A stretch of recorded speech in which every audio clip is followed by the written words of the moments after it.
بسم الله الرحمن الرحيم. السلام عليكم ورحمة الله وبركاته. إن الحمد لله نحمده ونستعينه ونستغفره ونعوذ بالله من شرور أنفسنا وسيئات أعمالنا. من يهده الله فلا مضل له ومن يضلله فلا هادي له. أشهد أن لا إله إلا الله وحده لا شريك له إقرارا به وتوحيدا. أشهد أن محمدا عبده ورسوله صلى الله عليه وعلى آله وصحبه وسلم تسليما كثيرا مزيدا. أما بعد، يا أيها الذين آمنوا اتقوا الله حق تقاته ولا تموتن إلا وأنتم مسلمون. يا أيها الناس اتقوا ربكم الذي خلقكم من نفس واحدة وخلق منها زوجها وبث منهما رجالا كثيرا ونساء واتقوا الله الذي تساءلون به والأرحام إن الله كان عليكم رقيبا. يا أيها الذين آمنوا اتقوا الله وقولوا قولا سديدا يصلح لكم أعمالكم ويغفر لكم ذنوبكم ومن يطع الله ورسوله فقد فاز فوزا عظيما.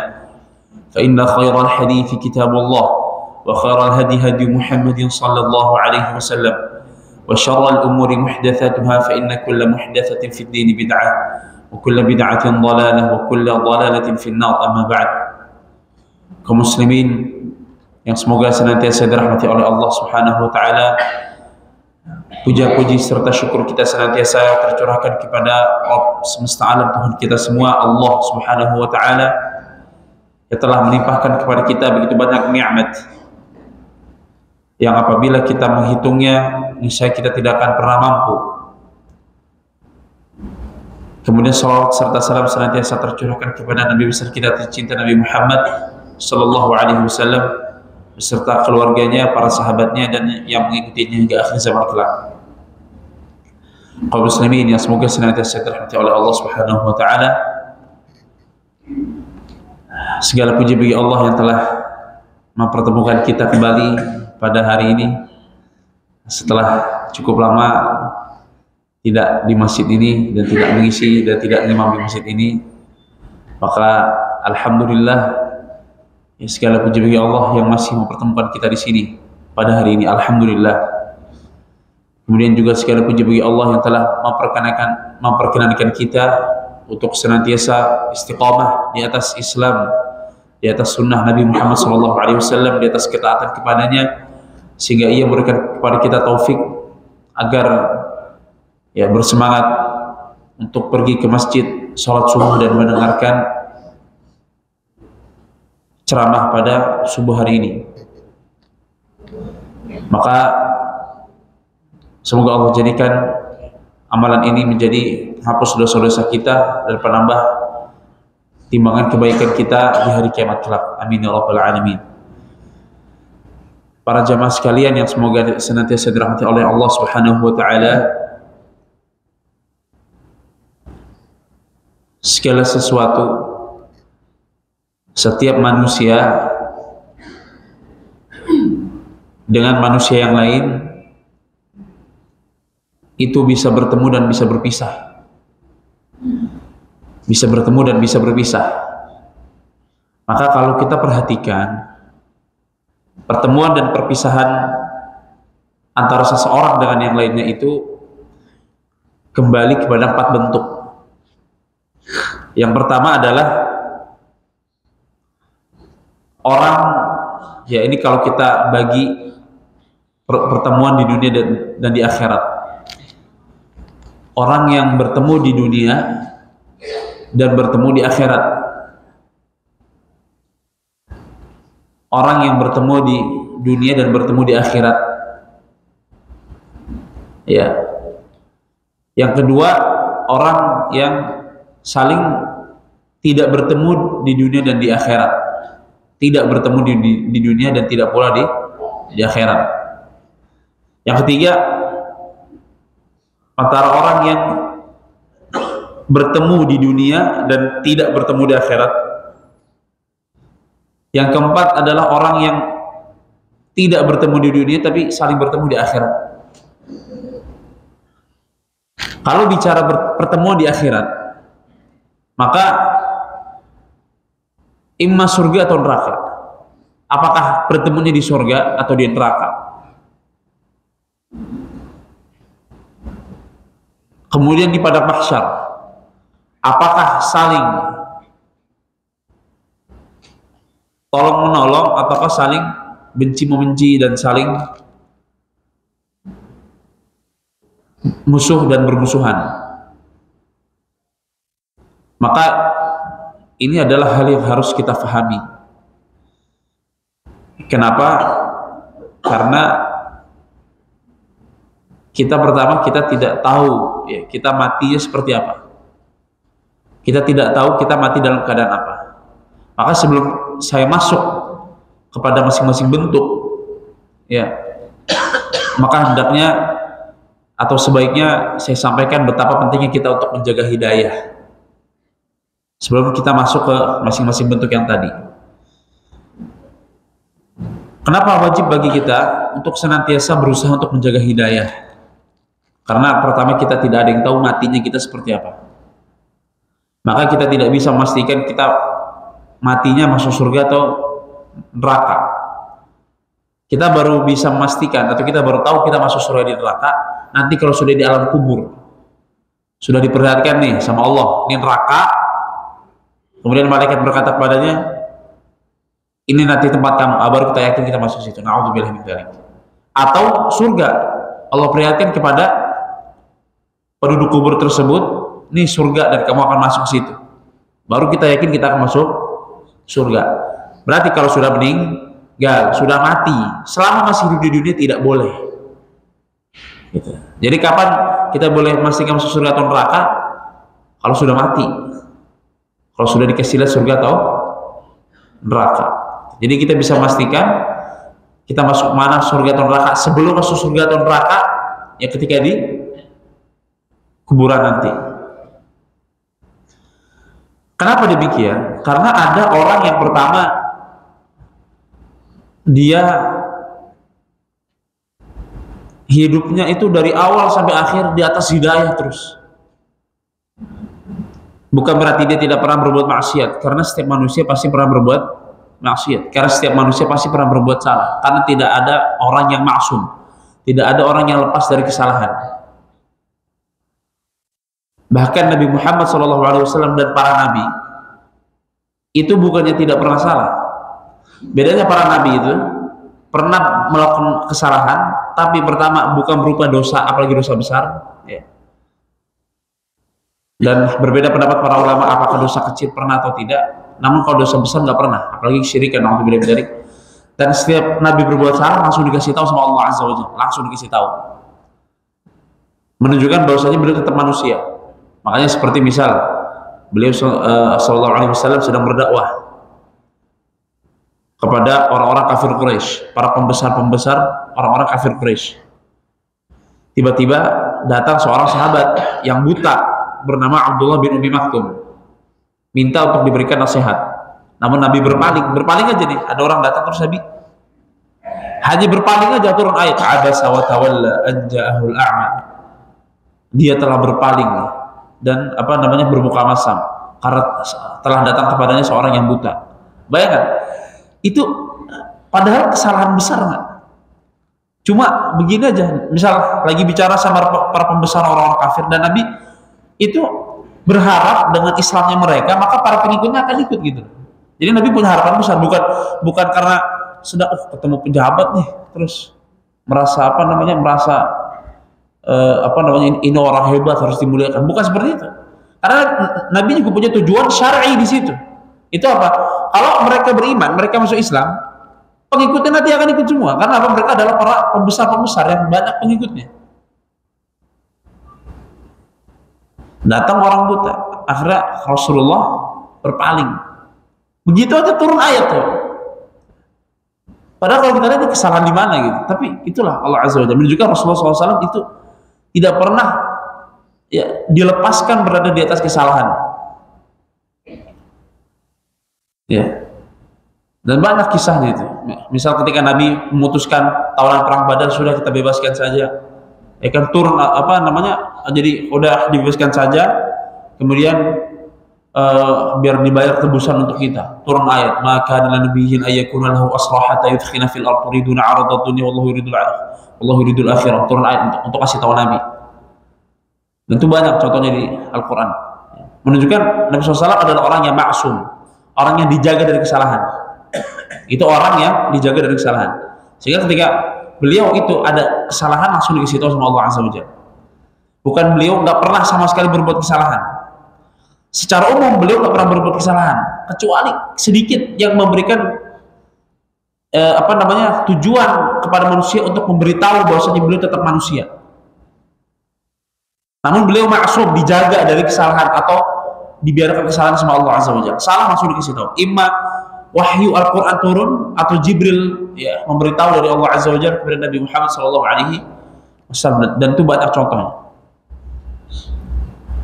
Ya. Dan orang yang berada di atas hidayah terus sampai meninggal itu maksudnya orang yang senantiasa kebanyakan waktunya di atas ketaatan, ini orang yang paling beruntung di akhirat. Orang yang paling beruntung di akhirat. Seperti misal Abu Bakar. Abu Bakar itu ya beliau dari kecil sampai Rasulullah diutus nggak pernah di atas kesyirikan. Dan beliau selalu bersama Rasulullah, nggak pernah melakukan dosa-dosa besar sebagaimana dilakukan oleh orang-orang kafir Quraisy. Nggak pernah minum khamr, nggak pernah berzina, nggak pernah apalagi melakukan perbuatan-perbuatan dosa besar. Itu beliau nggak pernah. Maka pernah Nabi Muhammad SAW itu sebelum diutus, pas masih muda beliau, suatu saat ada pernikahan di Mekah. Waktu masih zaman jahiliyah, belum diutus menjadi Rasulullah. Ada pernikahan, di situ terdapat musik-musik, ya, dinyalakan atau dipertontonkan di pernikahan tersebut. Kemudian ada wanita-wanita yang bernyanyi di situ. Nabi cuma kepo aja, diajak teman-temannya gitu, anak-anak muda, yuk hadir ke situ. Tiba-tiba Nabi ngantuk banget, pengen tidur. Akhirnya Rasulullah tidur. Itu aja, yang seperti itu aja beliau dijaga, padahal belum diutus jadi Nabi. Kalau kita mungkin tiap pekan lah. Kalau kita mungkin tiap pekan, dan itu merasa ringan gitu. Ya padahal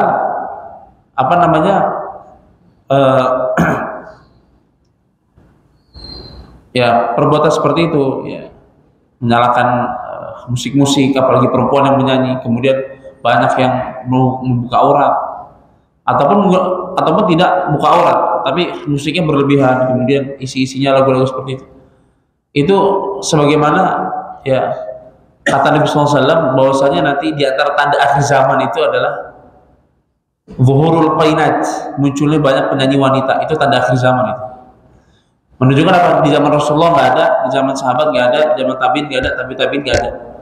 Nanti di akhir zaman kata Rasulullah munculnya para penyanyi wanita yang muncul zaman sekarang. Betul.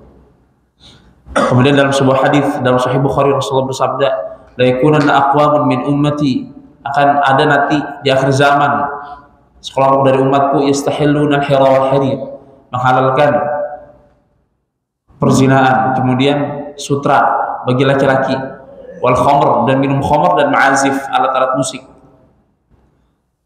Dan ijma' 4 mazhab semuanya, dan ulama salaf semuanya mereka ijma' bahwasanya musik adalah haram. Dan diberikan pengecualian, yaitu misal pada hari raya dan pada pernikahan, pada hari-hari pernikahan, karena adanya hadis-hadis lain yang memberikan pembolehan. Pada hari pernikahan dengan syarat yang menyanyikan adalah anak-anak kecil, ya, anak-anak kecil, kemudian menggunakan rebana saja, nggak pakai tambahan yang lain. Karena di zaman Rasulullah sudah ada seruling, ya, sudah ada alat-alat petik, ya, sudah ada alat-alat yang lain, tapi hanya diberikan yang boleh hanya duf saja, rebana di hari pernikahan dan anak-anak kecil saja. Ya, ijma' 4 mazhab semua Maliki, Syafi'i, Hanafi, Hambali semuanya ijma'. Dan tidak ada ulama membolehkan kemudian diterima perkataannya sampai ulama abad keempat, abad kelima Al-Imam Ibnu Hazm. Karena beliau mengatakan bahwasanya hadisnya itu adalah dhaif, padahal hadisnya ada di Sahih Bukhari. Sedangkan Sahih Bukhari hadisnya sahih semua. Makanya kalau ada orang yang mengatakan halal, misalnya halal thayyib. Kenapa halal? Itu kata ulama Ibnu Hazm, hadisnya dhaif thayyib. Sahih Bukhari hadisnya sahih semua enggak? Sahih. Sahih semua. Nah, ini hadisnya di Sahih Bukhari. Maka ini kita sambut dengan hati terbuka, dengan hati terbuka. Kalau kita belum mampu untuk meninggalkannya, ya setidaknya yakini saja dulu hukumnya. Yakini saja dulu keharamannya. Kalau kita belum bisa tinggalkan, yakini dulu hukumnya, keharamannya. Karena ini ulama 4 madhab. Bahkan dulu itu madhab bukan cuma 4 ya. Ada dikatakan sampai 11, 12 dulu ya. Karena ada madhab Thawri, ada madhab Auza'i lagi, ada madhab Laythi, ada madhab Sufyan bin Uyainah, ada madhab banyak dulu madhab. Ulama madhab bukan cuma 4 dulu. Mereka semuanya ittifaq, ijma' bahwasanya adalah haram. Ya, baru di zaman-zaman akhir ada yang menghalalkan dengan syarat boleh kalau begini, boleh kalau begini, kalau kata-katanya baik. Itu beda. Kata-kata dengan alatnya beda. Karena kalau kata-kata masuk hukum syair. Kalau syair pada dasarnya boleh, kecuali kata-katanya buruk. Beda dengan musik. Kalau musik dan hukum dasarnya sudah diharamkan. Dan ini ijma' ulama semuanya, ulama salaf. Nah, di akhir-akhir baru ada yang mengatakan boleh kalau begini. Sedangkan al-khilaf ba'da al-ijma' la yu'tad. Perbedaan pendapat setelah adanya ijma' tidak dianggap lagi. Itu adalah salah satu istinbat hukum fikih. Mohon maaf kita agak lari ke sana. Kemudian ini orang yang senantiasa di atas hidayah terus. Itu orang yang paling beruntung dan di akhiratnya luar biasa. Matinya pun di atas ketaatan. Abu Bakar itu sudah banyak sekali ayat yang menunjukkan tentang keutamaan beliau. Ya. Contoh misal di surat Al-Lail. Ya. Fama man a'ta wattaqa, orang yang memberikan sedekah, bertakwa, wasaddaqa bil husna, membenarkan husna itu Islam tauhid. Fasanuyassiruhu lil yusra, akan kami mudahkan bagi dia kepada kemudahan itu surga. Wa amma man bakhila wastaghna, adapun orang yang pelit kemudian merasa sudah kaya, nggak butuh kepada Islam, kepada tauhid, wa kadzdzaba bil husna, dan mendustakan Islam dan mendustakan kebenaran, fasanuyassiruhu lil usra, maka akan kami mudahkan baginya jalan menuju kesulitan, itu neraka. Itu Abu Jahal maksudnya pada saat itu. Ini ayat turun menunjukkan orang yang baik tersebut adalah Abu Bakar, ya, yang buruk adalah Abu Jahal. Yang kedua, orang yang sepanjang hidupnya jelek terus. Hidupnya itu di atas kemaksiatan, di atas bahkan kekufuran, a'udzubillahi min dzalik. Seperti siapa? Itu orang-orang kafir Quraisy, Abu Jahal, DKK dan kawan-kawan. Itu dari dulu kerjanya maksiat terus, tapi hidupnya enak terus, Allah kasih sampai meninggal. Makanya kita jangan terpedaya melihat orang hidup enak terus. Ini orang hidup kok makin maksiat makin enak. Loh, Fir'aun dari lahir sampai mati hidupnya enak terus. Abu Jahal dari lahir sampai mati. Makanya kadang-kadang begini kita, ini kok saya udah ibadah hidupnya begini-begini aja. Itu orang maksiat kok hidupnya enak terus. Itu istidraj. Allah sedang memberikan apa? Ya, keenakan sementara aja. Ntar di akhirat keras kalau dia nggak taubat. Padahal saya udah ibadah, saya udah begini lah. Lihat sahabat-sahabat Abu Bakar, Umar, Uthman, Ali, atau lihat para sahabat-sahabat Ansor, sahabat-sahabat Muhajirin. Itu hidupnya susah sampai meninggal. Tapi mereka tidak merasakan kesulitan. Justru mereka kasihan sama orang-orang kaya itu, tapi nggak masuk Islam. Atau orang-orang kaya tapi munafik kayak Abdullah bin Ubay bin Salul. Ya. Mereka justru kasihan sama raja-raja Romawi. Ya Allah, kasihan buat hidup mereka, nanti akan diadab seperti itu. Kasihan banget itu raja-raja Persia. Padahal kayanya luar biasa pada saat itu. Jadi kita tidak merasa tidak adil gitu. Karena Allah berfirman, "Fa'amal insanu idza mabtalahu rabbuhu fa'akramahu wa na'amahu fa yaqulu rabbi akraman." Manusia itu kalau Allah, ya, Rabbnya itu sedang mengujinya dengan memberikan memberikan kepada dia banyak rezeki, maka dia mengatakan Tuhanku sedang memuliakan aku. Wa amma idza mabtalahu faqadara 'alaihi rizqahu fa yaqulu rabbi ahana. Namun ketika Rabbnya sedang menguji dia, maka rezekinya sedang ditakar, sedang ditahan sebagian, maka ia mengatakan Tuhanku sedang menghinakan aku. Kalla, sekali-kali tidak. Kata Allah. Enggak begitu, hukumnya enggak begitu. Ya, maka kita jangan merasa hidup sulit kok begini terus, enggak. Karena Allah lebih tahu, siapa tahu itu lebih baik bagi kita. Allah tahu ini orang kalau kaya deh, ya orang kalau kaya akan dipakai buat maksiat. Ini kalau kaya nggak akan merasa cukup dia, korupsi nih nanti misal. Ini kalau kaya ngezalimin yang lain. Ini kalau kaya sombong nanti nih. Akhirnya dikasih sama Allah segitu-gitu aja. Kita ngerasa enggak kok, kita kayaknya nggak bakal sombong lah. Siapa yang tahu? Allah yang lebih tahu ilmu gaib. Kita nggak tahu. Seperti itu. Ya. Kemudian yang ketiga ada orang yang awalnya hidupnya di atas keburukan, sebelum meninggal taubat masuk surga. Contohnya siapa? Umar bin Khattab. Umar bin Khattab itu masya Allah dulunya kafir sekali, bahkan hendak berniat membunuh Nabi Muhammad SAW, minum khamr dulu Umar. Dan Umar dulu cerita, kita dulu kalau mau safar perjalanan itu bawa berhala kecilnya untuk disembah. Terus nanti pas makanan makanannya sudah mau habis, ya kan mereka ada bekal tuh, ya kan? Makanan sudah mau habis, kadang-kadang, terkadang mereka lupa bawa berhala ketinggalan, lagi jalan. Akhirnya apa? Roti yang mereka punya itu dibentuk jadi berhala disembah. Terus pas ternyata bekal sudah menipis, rotinya dimakan, Tuhannya dimakan.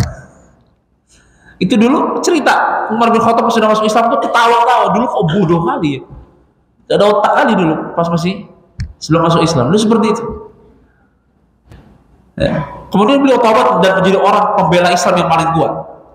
Bahkan masya Allah Umar bin Khattab itu meskipun beliau masuk Islam itu nggak langsung ya, beliau masuk Islam itu 6 tahun setelah Rasulullah diutus menjadi Rasul. Berapa tahun? 6 tahun. Itu beliau bisa membalap semua sahabat yang lain, membalap semua kedudukan sahabat yang lain yang udah masuk Islam dulu. Ali bin Abi Thalib, Utsman bin Affan, itu kan mereka masuk Islam tuh di awal-awal Islam. Utsman bin Affan itu masuk Islam melalui ajakan Abu Bakar. Abu Bakar, Utsman, teman kita nih, ya, Muhammad bin Abdullah mengaku jadi Rasulullah dan aku beriman kepadanya. Oh, mengikutnya. Yuk kita datang ya. Akhirnya datang, beliau masuk Islam. Ali bin Abi Thalib udah masuk Islam dulu karena termasuk ahlu baitnya Nabi, tinggal bersama Nabi di rumah beliau pada saat itu masih kecil. Ali bin Abi Thalib. Ya. Umar 6 tahun lagi baru masuk Islam. Yang pada saat itu masuk Islam melalui tangan Abu Bakar itu ada Utsman bin Affan, Abdurrahman bin Auf, kemudian Zubair bin Awam, dan Talha bin Ubaidillah. Begini. Makanya Abu Bakar itu pahalanya nggak ada yang ngalahin di antara umat. Kenapa? Utsman bin Affan aja pahalanya bayangin. Beliau pernah berinfak dengan 1000 ekor unta. Beliau pernah berinfak untuk membiayai seluruh biaya perang kaum muslimin di zaman Rasulullah. Kemudian Rasulullah mengatakan, "Ma darra Utsman ma fa'ala ba'da al-yaum." Utsman itu nggak akan pernah dibahayakan oleh amalannya setelah hari ini. Lalu sudah auto masuk surga Utsman. Penduduk Madinah satu kota lagi kesulitan air. Air cuma muncul di sumbernya orang Yahudi, namanya sumber rumah. Dibeli sama Utsman. Kata Nabi SAW, yang beli sumur ini masuk surga, dibeli sama Utsman. Kemudian ini yang paling luar biasa, seluruh Al-Quran yang ada itu kembali kepada Mushaf Utsmani ketika Utsman bin Affan mengumpulkan Al-Quran yang ada, sehingga semua orang kalau ngaji itu pahalanya lari ke Utsman bin Affan. Orang sholat pahalanya lari ke Utsman bin Affan. Hadis wudhu, hadis yang menjelaskan tentang wudhu, ya, aku melihat Nabi SAW wudhu seperti ini, kemudian seperti ini, ya, dicontohkan sama Utsman ke tabi'in pada saat itu. Sampai kepada kita, itu semua hadis wudhu larinya kok Utsman bin Affan. Kita wudhu, sholat, pahalanya lari ke Utsman bin Affan. Utsman bin Affan masuk Islam di tangan Abu Bakar, maka semua Abu Bakar lari, semua pahala Utsman lari juga ke Abu Bakar. Ini baru pintu Utsman aja, pahalanya Abu Bakar sudah banyak sekali. Belum Abdurrahman bin Auf sedekah seperti apa? belum Talha bin Ubaidillah, belum Zubair bin Awam, para sahabat yang lain. Ya, Utsman bahkan sampai sekarang masih ada, wakafnya masih ada di Madinah. Ya, kalau bapak ke Madinah, itu ada kebunnya Utsman bin Affan, itu masih ada sampai sekarang. Ya. Dan itu hasil korban itu untuk dibagi-bagikan kepada kaum muslimin. Pahalanya kan ada sampai sekarang. Bahkan ada rekeningnya di bank Saudi, bank Ar-Rajih itu ada rekening Utsman bin Affan bagi. Masya Allah sampai sekarang. Pahalanya ngalir terus. Makanya manusia yang paling mulia secara mutlak setelah para nabi, setelah semua para nabi, setelahnya nomor 1 Abu Bakar, kedua Umar, kemudian Utsman, kemudian Ali, kemudian sahabat-sahabat yang 10 masuk surga. Kemudian itu Umar bin Khattab, beliau berhasil membalap semua orang yang ada dari kalangan para sahabat kecuali Abu Bakar. Abu Bakar tetap di atas Umar. Yang keempat, dan ini yang paling berbahaya, na'udzubillah min dzalik, orang yang di atas ketaatan kemudian ujungnya di atas keburukan, mati di atas keburukan itu, na'udzubillah min dzalik. Dan ini Allah kisahkan dalam surat Al-A'raf. Allah berfirman, "Wa atlu 'alaihim naba alladzi atainahu ayatina fansalakha minha fatba'ahu syaitanu fa kana minal ghawin." Wahai Muhammad, ceritakan kepada mereka tentang kisah orang yang telah aku berikan ayat-ayatku kepadanya. Ini mengerikan sekali. Maksudnya apa diberikan ayat-ayatku? Pertama, ini sudah diberikan peringatan tentang kebenaran. Fansalakha minha, kemudian dia berlepas diri darinya. Fa'atba'ahu syaitan, kemudian dia pun menjadi ikut setan. Fakana minal ghawin, kemudian dia menjadi orang sesat. Walau syi'na la rafa'nahu biha, padahal bisa saja kalau kami kehendaki kami akan mengangkat derajat dia. Walakinnahu akhlada ilal ardh, namun ia lebih memilih kehidupan dunia. Wattaba'a hawa, kemudian dia mengikuti hawa nafsunya. Famathaluhu kamathalil kalb, permisalan ini kata Allah Azza wa Jalla, bukan kata saya. Ini Allah yang berfirman dalam Quran. Famathaluhu kamathalil kalb, permisalannya seperti anjing, kata Allah. Lagi ini saking marahnya Allah ini banyak. Permisalannya seperti anjing, kata Allah. Di Quran kata-kata seperti itu. Famathaluhu kamathalil kalb, permisalan dia seperti anjing. In tahmil 'alaihi yalhath aw tatrukhu yalhath, mau engkau bawa atau kasih tahu dia akan senantiasa mengeluarkan lidahnya, atau engkau tinggalkan dia akan begitu.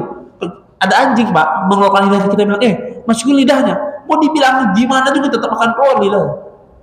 Itu permisalan, permisalan dari Allah Azza wa Jalla. Dzalika mathalul qaumil ladzina kadzdzabu bi ayatina, itulah permisalan orang yang mendustakan ayat-ayat kami. Faqsusil qasas la'allahum yatafakkarun, maka ceritakan kisah-kisah ini agar mereka berpikir, berhati-hati, menjaga hidayah. Sebenarnya ada nih asbabun nuzul ini, ada kisah ya, dulu seorang alim di zaman Nabi Musa alaihissalam, namanya Bawra bin Bal'am. Kemudian dia dulu ada ulama Bani Israel. Ya, kemudian ya nanti ujung-ujungnya dia justru kufur kepada Nabi Musa alaihissalam. Kisahnya panjang.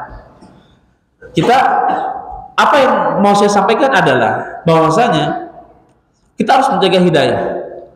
Menjaga hidayah itu dengan apa? Dengan mensyukurinya. Karena apa? La isyakartum lazidannakum wa la kafartum inna adzabi lasyadid.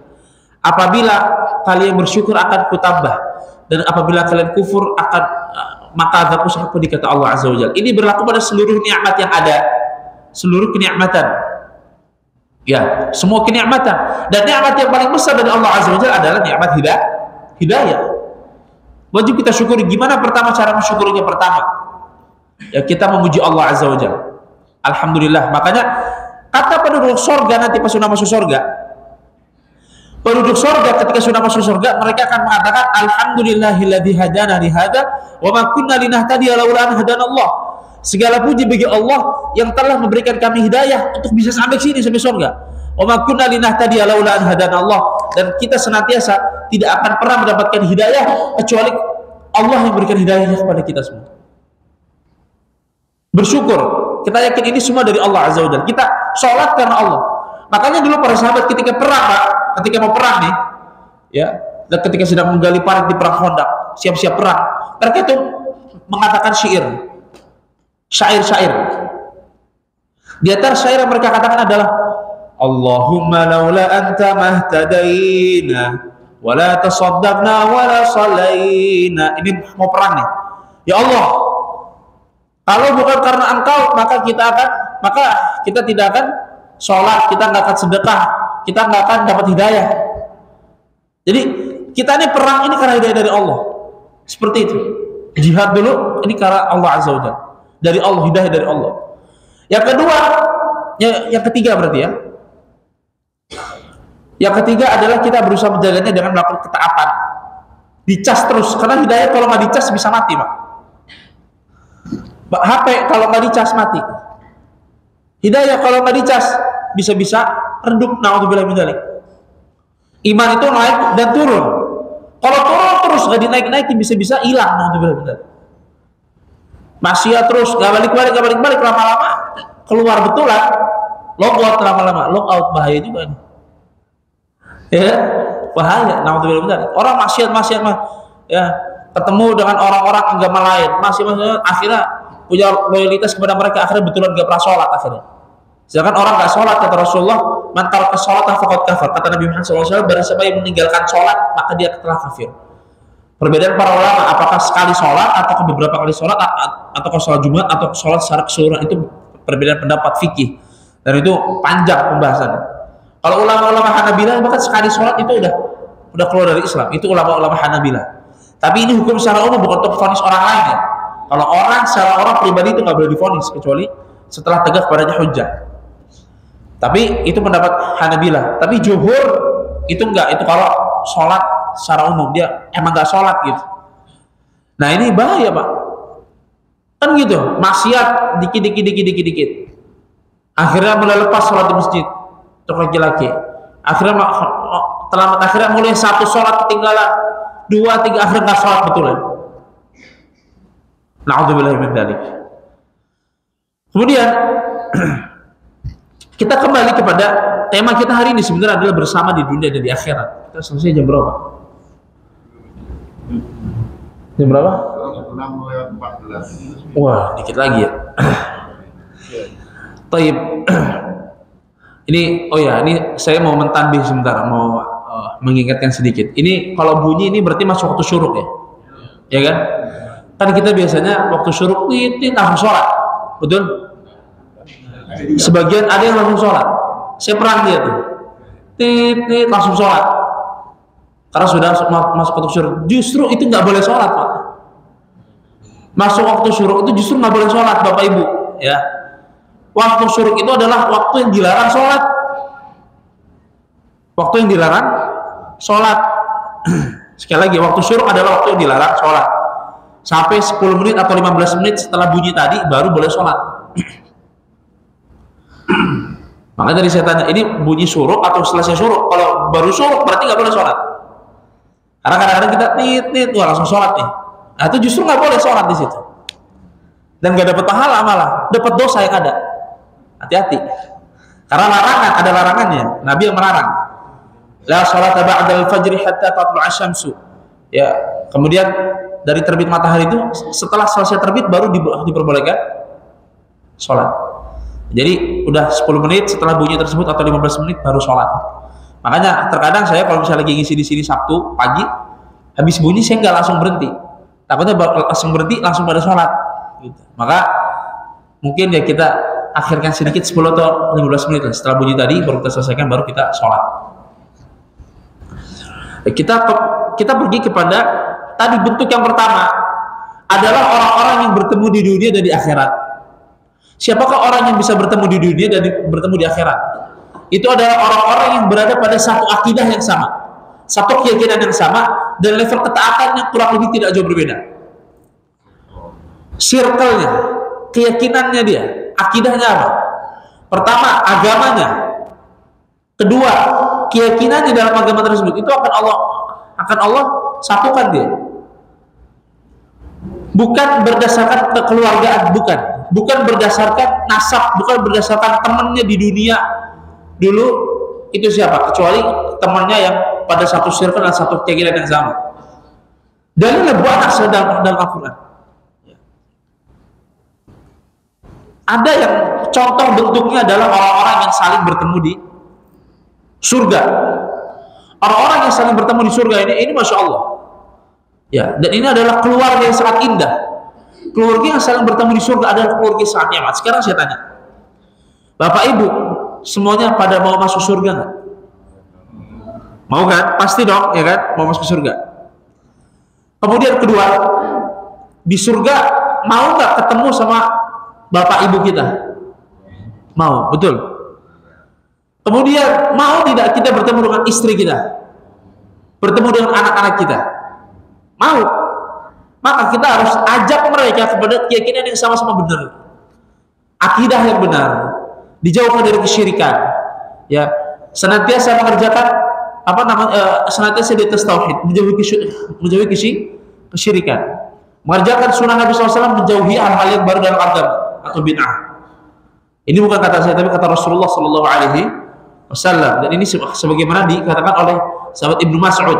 Sahabat Ibnu Mas'ud itu pernah, sahabat Ibnu Mas'ud itu suatu saat keluar masjid, kemudian Abul Hasan Al-Asy'ari keluar, ini sahabat juga, di dua orang sahabat lagi nunggu di kota Kufah. Kufah kan bukan kotanya Rasulullah, ya. Itu adalah kota yang baru ditaklukkan di zaman Umar bin Khattab. Dulu dikirim zaman Umar tuh dua sahabat untuk dakwah di situ, yaitu Ibnu Mas'ud, Abdullah bin Mas'ud sama Abul Hasan Al-Asy'ari. Abul Hasan Al-Asy'ari pergi ke masjid, kemudian dia melihat sesuatu yang tidak dia sukai, kemudian akhirnya dia pergi ke rumahnya Umar bin Khattab, nunggu dia keluar sholat subuh. Pas keluar sholat subuh, kata Abul Hasan Al-Asy'ari ke Ibnu Mas'ud, "Weh, Ibnu Mas'ud, engkau lihat nggak sesuatu yang di masjid sekarang sudah terjadi dan engkau pasti akan ingkari? Apa itu? Yuk kita ke masjid." Akhirnya ke masjid. Mereka pergi ke masjid. Pas di masjid, apa yang kira-kira sedang mereka lakukan, Pak? Mereka lagi ngapain? Lagi bikin kelompok-kelompok berzikir bersama. Masya Allah, indah nggak? Nampaknya indah, Masya Allah. Mereka sedang berzikir bersama. Kemudian mereka hitung, setiap orang la ilaha illallah 100 kali, ganti-gantian. La ilaha, rame-rame, la ilaha illallah, la ilaha, rame-rame itu. Masuk Abdul Mas'ud, teriak depan pintu, "Ya qaum, apa yang sedang kalian lakukan itu?"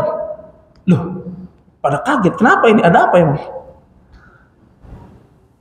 Semua pada melihat ke Ibnu Mas'ud. Ini sahabat Nabi Muhammad ini. Apa yang sedang kalian lakukan? Wahai Ibnu Mas'ud, kami sedang bertasbih kepada Allah, kita sedang bertahlil kepada Allah, kita sedang bertahmid kepada Allah bersama-sama. Ya, terus dikatakan oleh Ibnu Mas'ud, "Demi Allah, ini adalah kesesatan, maka tinggalkan."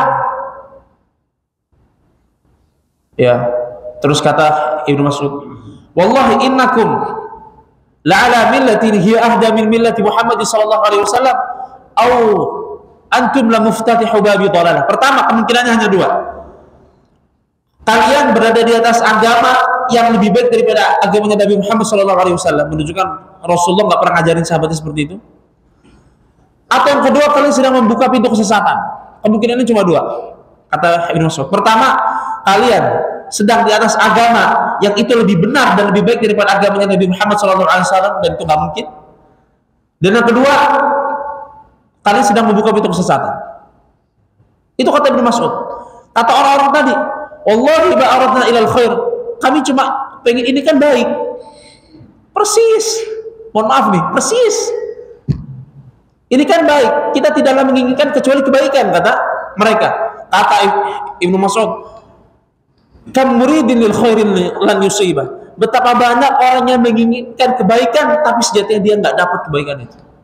Kata Ibnu Mas'ud, akhirnya disuruh bubar sama Ibnu Mas'ud. Tapi mereka sebagian nggak mau bubar, tetap terus-terusan aja. Terus kata Ibnu Mas'ud, "Demi Allah, aku benar-benar dengar di zaman Rasulullah bahwasanya nanti akan datang suatu zaman di mana tahqiruna salatahum bi salatihim." Kami para sahabat itu seakan-akan merasa ibadah kami kalah dengan mereka. Ibadahnya mereka banyak sekali, namun mereka akan memerangi kalian nanti. Beneran, Ibnu Mas'ud nggak lama meninggal. Kemudian orang-orang tersebut nanti adalah orang-orang yang memerangi Ali bin Abi Thalib di perang Nahrawan. Jadi orang-orang Khawarij. Ya, jadi orang-orang yang menyelisihi jalannya para sahabat. Makanya pentingnya kita kalau mau beribadah, lihat para sahabat itu mengerjakan atau tidak? Para sahabat itu membenarkan atau tidak? Karena mereka adalah belajar langsung dari Nabi Muhammad SAW. Itu pentingnya kita menjaga nih keluarga kita dari hal-hal seperti itu. Sama-sama di atas tauhid, sama-sama di atas sunnah, di atas tauhid sehingga menjauhi kesyirikan. Na'udzubillah min dzalik, dari kesyirikan, karena ini adalah dosa terbesar dan Allah tidak akan mengampuni seorang kecuali ditaubat sebelum meninggal. Kemudian yang kedua adalah di atas sunnah, menjauhi apa? Menjauhi tadi hal-hal yang baru atau bid'ah. Dan ini adalah perkataan Rasulullah, bukan perkataan Wahabi. Karena dulu Kiai Haji Ahmad Dahlan itu juga rumahnya dibakar karena mengatakan hal yang seperti ini. Kita tahu kalau kita baca, makanya pentingnya kita baca sirahnya Kiai Haji Ahmad Dahlan itu. Kalau kita baca, dulu dimusuhi masyarakat dan dibenci, bahkan rumahnya dulu itu dibakar, ya, gara-gara mengatakan seperti ini. Kata masyarakat, ente dikit-dikit bid'ah. Itu dulu Kiai Haji Ahmad Dahlan, pendiri Muhammadiyah, dulu seperti itu. Tapi dibakar rumahnya dulu karena mendakwakan tauhid dan sunnah pada saat itu. Kemudian kalau kita di atas ketaatan, kita akan bersama di akhirat nanti. Dalilnya banyak sekali. Allah berfirman dalam surat At-Tur nih, misalnya, walladzina amanu wa tabi'atuhum dzurriyyatuhum biimanin alhaqna bihim dzurriyyatahum. Dan orang-orang yang beriman kemudian diikuti oleh keluarganya, ini penting nih Pak, oleh keluarganya di atas keimanan yang sama, akidah yang sama, maka akan kami pertemukan mereka dengan keluarganya nanti di akhirat,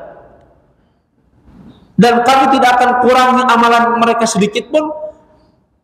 Namun tetap saja setiap orang masing-masing itu bertanggung jawab atas dirinya sendiri. Kemudian Allah jelaskan nikmat di surga itu seperti ini, kami berikan begini. Itu mereka bareng-bareng di surga. Kemudian mereka nanti orang-orang yang masuk ke surga bersama keluarganya, mereka nanti bilang di surga, qalu inna kunna qablu fi ahlina musyfiqin. Dulu kami ketika masih di dunia, kami bersama keluarga kami itu takut kepada Allah. Takut kepada Allah. Di atas sunnah, takut kepada syirik. Di atas tauhid, takut kepada syirik. Di atas sunnah, takut kepada bid'ah. Di atas ketaatan, takut kepada uang haram. Sebagai suami takut ngasih uang haram, sebagai istri takut dikasih uang haram. Makanya dulu para salaf itu, dulu ketika suaminya pergi kerja, dibilang ke suaminya, carilah untuk kami uang yang haram, dan jangan untuk cari untuk kami uang yang carilah untuk kami uang yang halal, dan jauhkanlah dari kami uang yang haram. Karena demi Allah, kami tidak makan di dunia itu lebih baik daripada kami makan buah zakum nanti di neraka. Coba bayangin, itu istri-istri seperti itu. Ya, jangan malah kita mungkin sebagai istri malah apa-apa cari apa aja dah, yang penting makan, yang penting belanja, yang penting bisa shopping, bisa beli skincare. Iya. Kamu mau aku cantik kan, ya udah kasih aku apapun, yang penting bisa punya, bisa beli, yang penting bisa punya mobil. Jangan. Mohon maaf sebelum ini. Mendingan ambil rumah cicilan yang ada ribanya daripada ngontrak terus. Salah. Mendingan ngontrak tapi dapat rumah di surga daripada punya rumah tapi cicilannya riba. Kemudian naudzubillah di neraka. Pun kalau masuk surga, masuk neraka dulu mau nggak? Karena kita sebagian gini, saya pernah dengar dari telinga saya sendiri. Nggak apa-apa lah, kayak gini ntar juga masuk surga. Gitu. Pertama, ente tahu dari mana ente masuk surga? Kan kita nggak tahu. Kita matinya di atas Islam atau enggak. Kedua, jangankan neraka, Pak, kita pakai kompor aja lah, 5 detik. Hitung, 5 detik, 10 detik, 1, 2, kuat nggak kira-kira sampai 10 detik? Gak bakal kuat, ini neraka. Iya, kalau masuk nerakanya 5 detik, 10 detik. Kalau Allah bilang, nih, misalnya nanti ya, Rasulullah ya, di padang mahsyar dihukumin setelah dihitung amal. Ini orang masuk surga, tapi masuk neraka dulu dan 15.000 tahun. Nah, gimana? Alhamdulillah, gini, kita mengorbankan akhirat demi diri yang kecil sekali, sayang sekali. Mau beli kendaraan,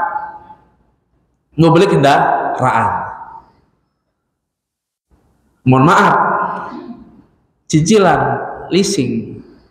Mungkin sebagian kita belum tahu, maka saya kasih tahu di sini. Itu terdapat ada ribanya di situ. Panjang kalau kita bahas di sini. Nanti mungkin di saat lain bisa ditanya detailnya seperti apa. Ada ribanya di situ. Beli kendaraan di sini. Tapi saya nggak punya uang untuk beli cash, Ustaz. Ya udah, cari pertama kredit syar'i kalau butuh. Cari kredit yang syar'i. Ya, jangan ya leasing, cari kredit syar'i. Ya, kemudian apa kalau misal masih nggak mau, aduh kredit syar'i bisa kemahalan atau gimana, ya udah cari yang lebih murah, nggak usah yang mahal-mahal. Atau mau cari second, bisa juga kan beli second. Gitu. Makanya dulu sempat pas mau beli kendaraan itu juga, ya Allah, ini butuh nih, saya kerja jauh ngajar di Al-Islam 40 kilo bolak-balik ya Allah tiap hari. Ini kalau pakai motor ini nggak sanggup nih. Baru bolak-balik pernah bensinnya habis pinggir jalan, nggak kuat, nggak ada pom bensin sepanjang jalan. Minta motor yang enakan dan Allah dikasih akhirnya sama Allah. Ya, akhirnya dikasih. Tapi tetap kita dari awal jangan, aku nggak mau cari yang haram. Akhirnya Allah kasih haram, alhamdulillah. Allah tahu apa yang penting dan butuh buat kita. Ya, itu orang-orang yang kalau berjumpa di surga, alhamdulillah. Masalahnya ada keluarga yang ketemunya di neraka, alhamdulillah dzalik. Karena Allah ceritakan di surat As-Saffat, "Uhsyurul ladzina zalamu wa azwajuhum ma kanu ya'buduna min dunillah fa'dhum ila siratal jahim." Kumpulkanlah mereka semua orang-orang zalim tersebut, orang-orang kafir tersebut bersama istri-istri mereka dan suami-suami mereka. Kemudian tunjukkanlah mereka semua jalan menuju neraka. Pas sudah masuk neraka ditahan sama Allah. Waqifum, stop dulu. Innahum mas'ul, mereka mau ditanya sekarang. Ditanya sama Allah. Ma'alakum la tanasar. Kenapa kalian enggak saling tolong-menolong kayak dulu di dunia? Bal humul yawma mustasimun. Maka pada hari ini mereka saling menyerahkan diri. Wa aqbala ba'duhum 'ala ba'd yatasaalu. Maka mereka pun saling bertanya, saling ribut, berantem. Ya. Qalu innakum kuntum ta'duna 'anil yamin. Dulu kalian yang mendatangi kami dari kanan. Maksudnya apa? Kalian yang datang kepada kami kemudian membawa hal yang dibungkus seakan-akan itu kebenaran. Misal dari para misionaris. Alhamdulillah. Ya, misal orang-orang non-muslim, orang kafir atau orang-orang yang senantiasa selalu mengajak kepada kemaksiatan. Alhamdulillah. Ya. Kalau bala takunu mu'min, kan kamu sendiri enggak masuk Islam. Loh, maka lana alaikum sultan. Kami enggak punya kemampuan apa-apa bagi kalian. Kan kalian sendiri yang kafir. Saling ribut tuh. Akhirnya apa? Fahaqqa alaina qaulu rabbina inna ladzaiqun. Kayaknya sudah tetap perkataan Rabb kita atas kita. Kita akan masuk neraka semua. Kita akan rasakan azab itu. Fawainakum inna kunna ghawin. Dulu kami yang sesatkan kalian. Iya. Dan tapi kita semua sesat sekarang ini. Fa innahu yawma idzin fil 'adzabi mustarikun. Maka mereka semuanya, kata Allah, pasti itu akan masuk semua bersama-sama, ngumpul semua tapi di neraka. Naudzubillah. Fa innahum yawma idzin fil 'adzabi mustarikun. Inna kadzalika naf'alu bil mujrimin. Seperti itulah kami ya berbuat kepada orang-orang yang berbuat dosa, senantiasa berbuat dosa. Innahum kanu idza qila lahum la ilaha illallah yastakbirun. Itulah orang-orang yang ketika dikatakan kepada mereka la ilaha illallah, tidak Tuhan selain Allah, mereka sombong. Senantiasa berbuat kesyirikan. Ada yang ngakunya muslim tapi berada di atas kesyirikan terus. Ta'udzubillah min dzalik. Minta kepada yang di kuburan terus udah dikasih tahu ini syirik tapi terus menerus di situ. Ta'udzubillah min dzalik. Ada orang yang memang non muslim diajak masuk Islam enggak mau ya, akhirnya apa? Ya udah, na'udzubillah min dzalik, di neraka. Na'udzubillah min dzalik. Itu bersama-sama. Dalam ayat yang lain di surat Al-Hajj itu lebih spesifik lagi. Surat ke-22, surat Al-Hajj itu lebih spesifik lagi. Allah berfirman, "Innal ladzina amanu wal ladzina hadu wan nasara innal ladzina amanu wal ladzina hadu was-sabiina wal nasara wal majusa wal ladzina asyraku innallaha yafsilu bainahum yaumil qiyamah." Sungguhnya orang beriman, orang Yahudi, orang para sabiin, orang Kristen dan orang-orang Majusi akan Allah pisahkan mereka semua nanti di akhirat. Dibikin kelompok masing-masing. Di pada mahsyar nih, ini kelompok Islam, Muslim sama para nabinya masing-masing. Muslim sama Nabi Muhammad, Muslimnya pengikut Nabi Isa, Muslimnya pengikut Nabi Musa, Muslimnya pengikut Nabi Ibrahim dan nabi-nabi yang lain. Muslim nih. Ini Kristen, ngaku pengikut Nabi Isa. Dipanggil Nabi Isa di hadapan mereka, ditanya sama Allah. Ya, jadi nanti Nabi Isa itu depan orang Kristen di pada masyarakat Allah panggil,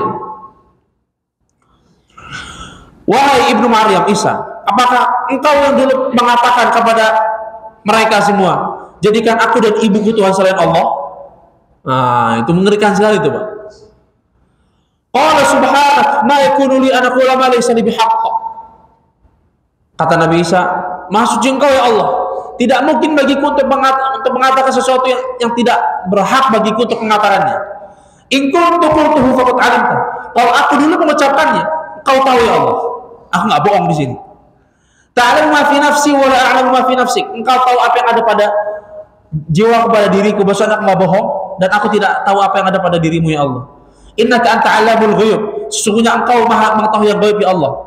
Ma qultu lahum illa ma amartani bihi an a'budullaha rabbi wa rabbakum.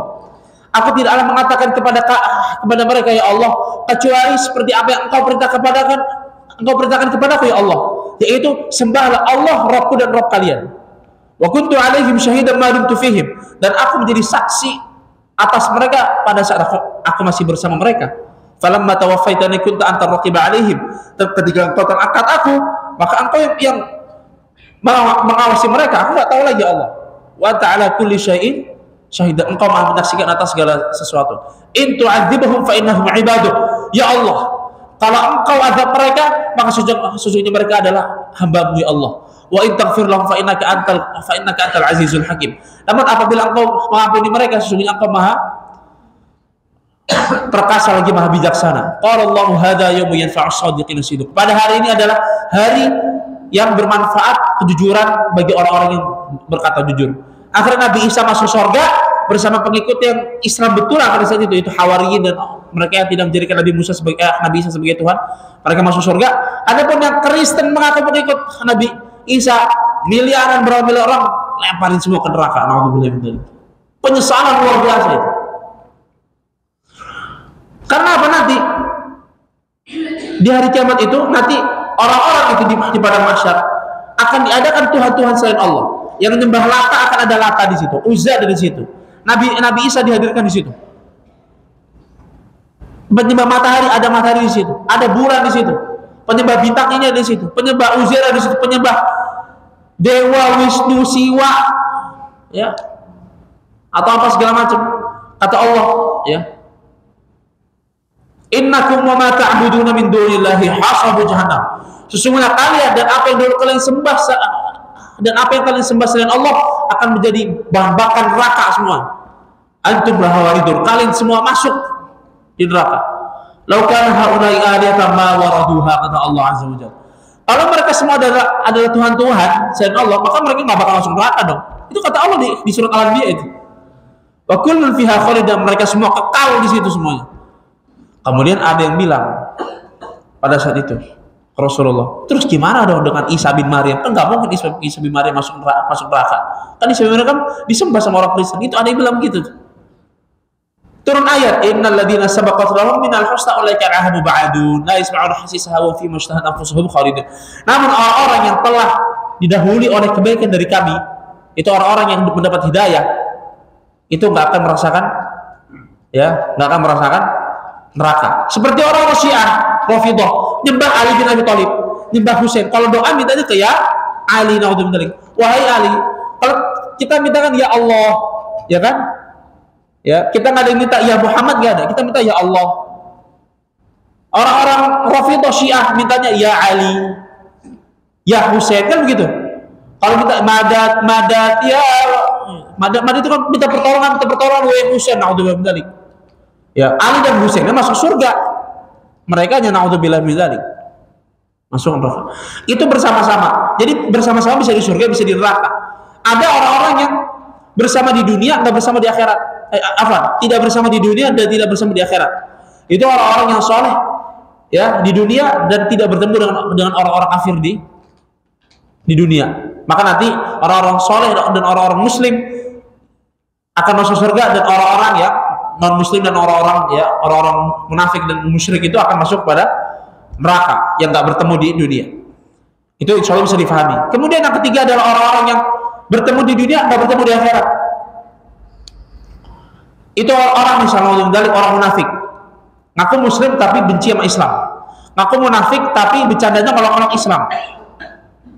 Bercandanya ngolok-ngolok Islam. Itu ada ayatnya pada surat At-Taubah. Ini bukan kata saya, ini kata Al-Qur'an, kata Allah Azza wa Jalla. Ya, ada dulu orang di zaman Nabi bilang, Nabi begini, para sahabat tuh begini-begini orangnya loh.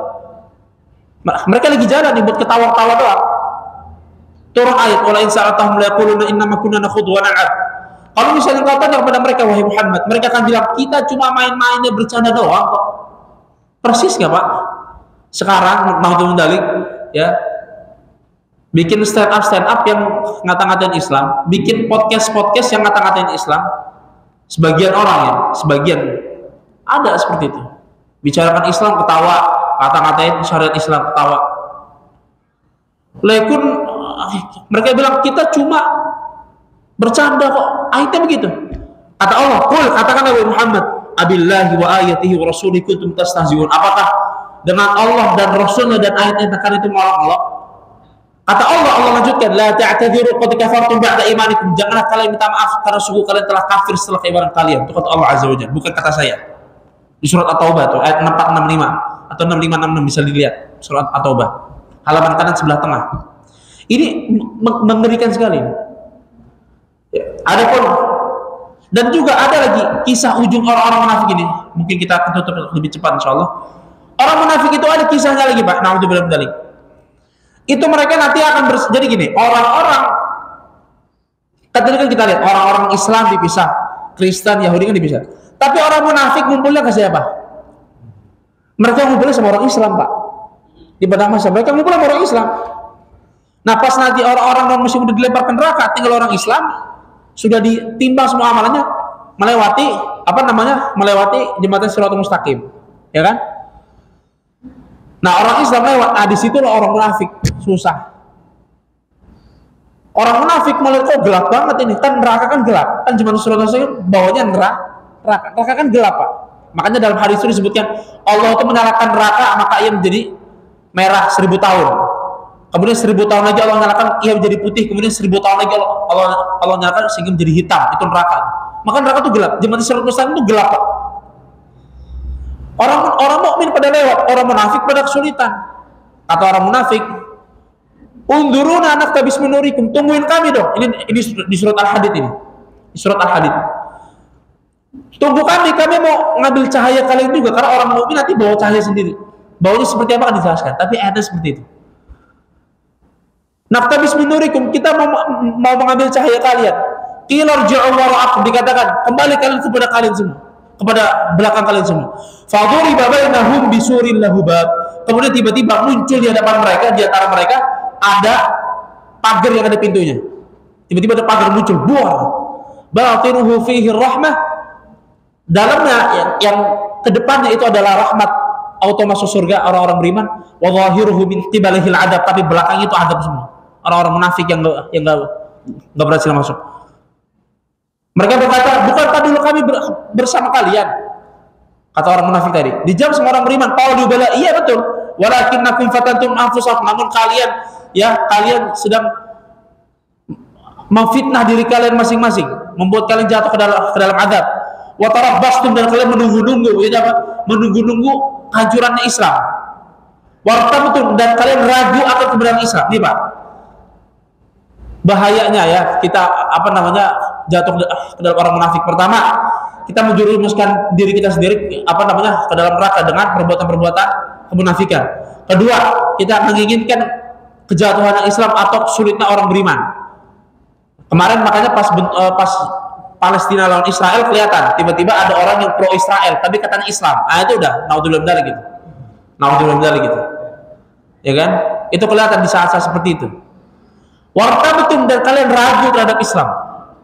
Ini orang-orang bukan orang-orang yang nggak sholat. Ini orang-orang sholat di zaman Nabi. Bahkan Abdullah bin Ubay itu sholat di belakang Nabi Muhammad. Itu. Wa gharratkumul amani, dan kalian itu ditipu oleh angan-angan hatta ja'a amrullah, sampai datang kepada kalian ketetapan Allah. Wa gharrakum billahil ghurur, dan kalian ditipu oleh setan. Padahal itu akhirnya mereka masuk neraka. Bersama di dunia dan tidak bersama di akhirat. Yang terakhir adalah orang yang tidak bersama di dunia namun bersama di akhirat.